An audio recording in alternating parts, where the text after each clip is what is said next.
Hello，大家好，我係國際風水師 Zoe。咁今日就輪到講呢個壬水癸水嘅十天干啦。究竟佢喺呢個2025年佢嘅運程又會係點嘅呢？邊個會有桃花運啊？邊個亦都會係有貴人大財呢？就算你哋唔係壬水癸水都好，都要係聽下睇下你哋嘅家人有冇人係壬水癸水呢？咁你哋都係可以提一提佢哋喎。首先，如果大家唔知道自己嘅日元係咪壬水定癸水呢，大家都可以揾一啲可靠可信嘅 Apps，然之後去睇下究竟你嘅日元係啲乜嘢。如果你哋唔係壬水癸水，咁啊睇下你哋係咪甲乙丙丁戊己庚辛，因為呢啲片呢，我就已經出咗噶啦，大家都可以入去嗰度睇下喎。壬水癸水嘅人，如果你哋係生於喺秋天或者冬天嘅呢，咁啊首先要恭喜晒你哋啦，因為你哋有好運啦。生於喺呢個春天或者夏天嘅話，咁你哋就要留意啦，因為我都會有俾啲小貼士大家嘅。以下一陣間去分享嗰啲呢，都係作為參考，因為始終都要根據你嘅人生藍圖和你屋企嘅家居方向為作準嘅。如果你哋係有豬、馬騮、老虎或者蛇嘅生肖喺你哋嘅人生藍圖裏面呢，咁你哋就要留意啦，因為呢啲就係刑沖破害太歲嗱，唔一定講話係個年份噶，有機會喺個月份度啦、日子度啦，或者甚至乎個時處度嘅。嗱，陽水咧係屬於一個大海水陽天干嚟嘅，而佢哋咧係不受控制嘅，而佢哋亦都係一個領導者嚟嘅。男性嚟講咧，亦都會行財運同桃花運嘅喎。結咗婚嘅你哋咁就會比較建議你哋專注喺工作上啦。既然嘅人緣好，不如專注喺工作啦。橫掂今年係可以揾到錢嘅話，真係好 focus 喺自己嗰個嘅事業上啦。但係女性嚟講呢，佢就唔係行桃花運喎，佢反為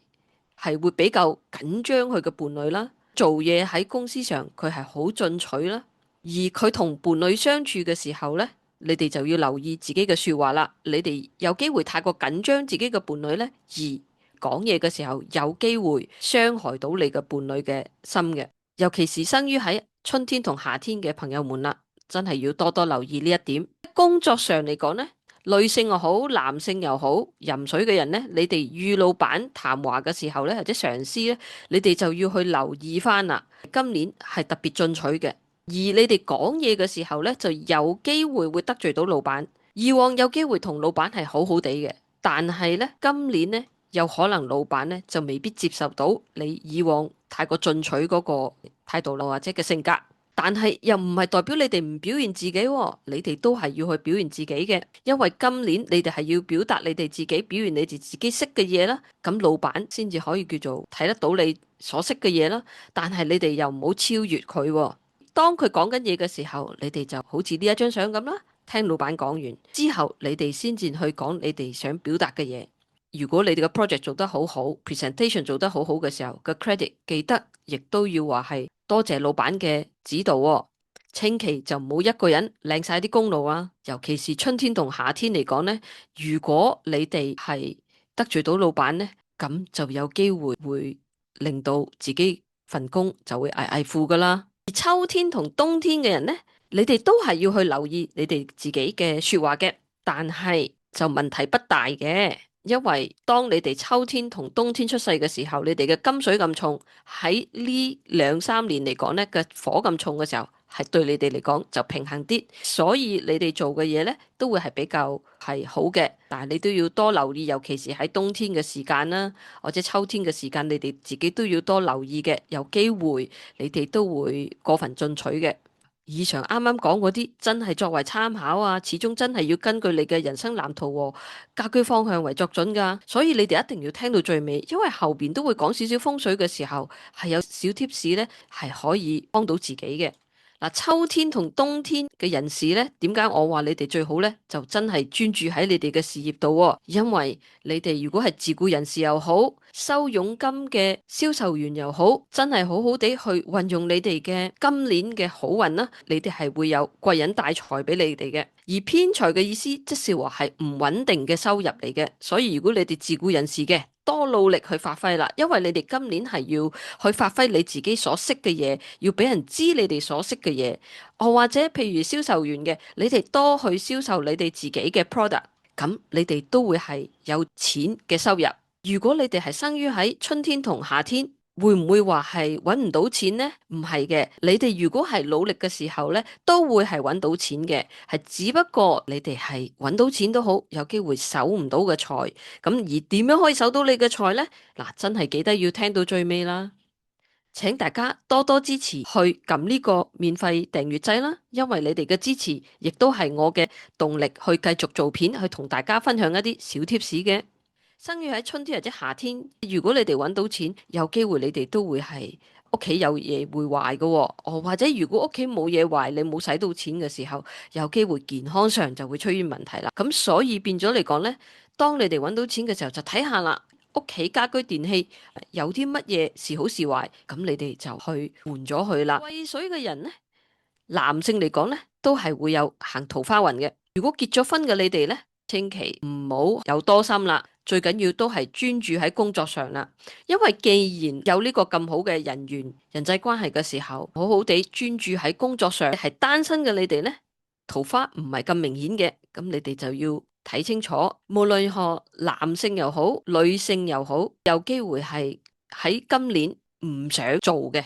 係會比較想去輕鬆下，去下旅行，買下嘢，嘆下。你哋反為咧會有呢一個嘅取向嘅喎，咁所以變咗嚟講咧，就會比較建議大家都要去平衡下嘅。做得咁辛苦，咁當然都要梗係輕鬆下啦。但係都要記得趁今年係揾錢嘅時候，專注喺工作上，繼續去表達你所識嘅嘢，繼續去做啦。因為你哋今年都會係有貴人帶錢嘅喎，而貴人嚟講，可以係我哋嘅客戶嚟噶，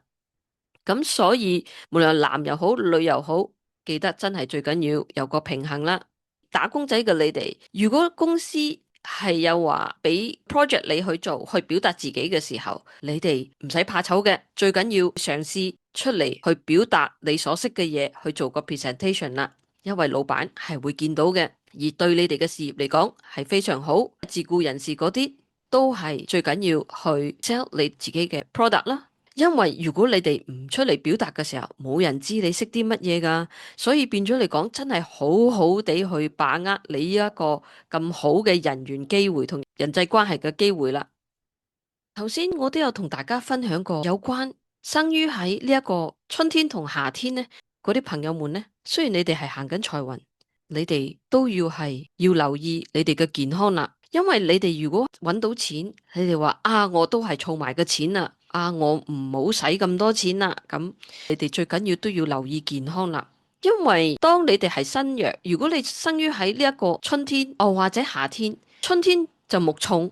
夏天就火重，咁當你哋嘅木重或者火重嘅時候，你嘅水就變咗弱噶咯。咁就算俾你哋係揾到錢嘅話都好，你哋有機會唔夠力量去攞到個錢。咁變咗嚟講，所以你哋有機會就會健康出現問題啦。如果你覺得都好似唔係好揾到錢嘅話呢，你哋都要去食翻你哋嘅五行去平衡翻啦。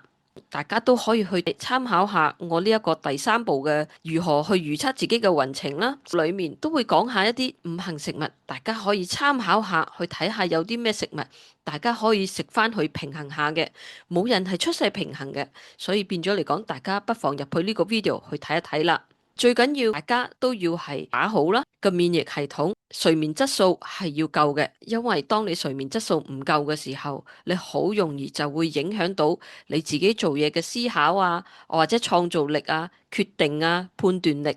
所以呢一個真係如果生於喺春天或者夏天嘅人多留意啦。生於喺秋天或者冬天嘅人呢，你哋係會反為今年或者未來呢2-3年，你哋會變咗係平衡嘅喎。記得係要去夠睡眠質素啦。雖然話揾到錢啦，咁繼續去做嘅時候，你哋都要記得係食嘢啦，打好自己嗰個嘅免疫系統啦。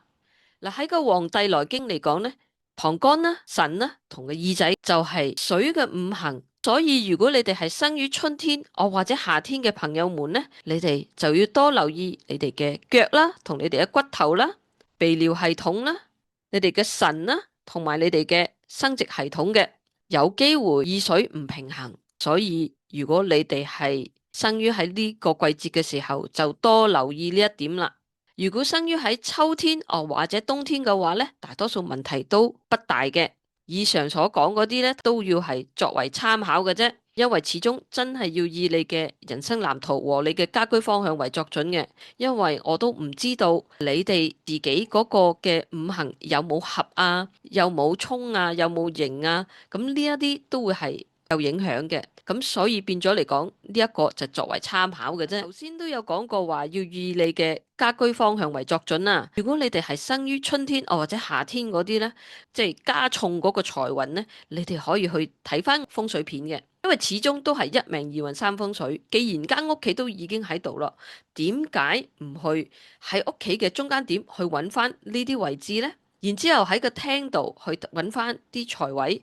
咁你哋都可以擺下你哋嘅聚寶盆喺嗰度，去增加你哋嘅財運啦。而健康方面，睇翻邊啲位置係病位啊，唔好嘅位置，咁你哋都可以去做下啲防備嘅。你哋或者你哋嘅家人嘅人生藍圖裏面呢，係有豬、馬騮、老虎或者蛇嘅生肖呢，更加建議大家入去睇下呢個風水片啦。你哋係有個位置可以喺嗰度逗留多啲嘅時候，亦都會幫助到減輕你哋嗰個嘅刑沖破害太歲嘅。而大家都可以入去睇下邊啲係人緣位或者人際關係位啦。你生於喺秋天或者冬天都好呢，亦都係需要入去睇下，因為啲唔好嘅位置呢，亦都會有機會本身有可能你會攞到一個好大嘅銀碼，但係因為你動搖到或者動到啲唔好嘅位置。咁就令到你攞嘅錢就變咗少咗好多嘅，甚至乎亦都會影響你嘅健康，令到你出唔到去揾錢。如果大家聽到你呢度仲未撳呢個免費訂閱掣，咁大家記得去撳呢個免費訂閱掣啦，同埋撳埋呢個鐘仔喎，因為我唔係定時出片嘅。當我有片出嘅時候，有啲免費小貼士去同大家分享嘅話嘅時候，咁大家都可以收到信息，而可以去睇翻我呢啲免費小貼士，而你哋又可以幫到自己，又可以幫到家人，去增加你哋嘅好嘅運氣嘅。例如話健康啦、財運啦、人緣啦，所有片都係我自己去做嘅，就唔係靠團隊嘅，所以請大家多多支持，去撳呢個讚好嘅掣喎。如果你都覺得個片可以幫到你朋友嘅，都記得去分享出去俾佢哋啦。你哋每一個嘅支持都係我繼續去做片嘅動力嚟嘅。咁壬水癸水嘅十天干就分享到咁多啦。我係國際風水師 Zoe Kok，我哋下次再見啦，拜拜。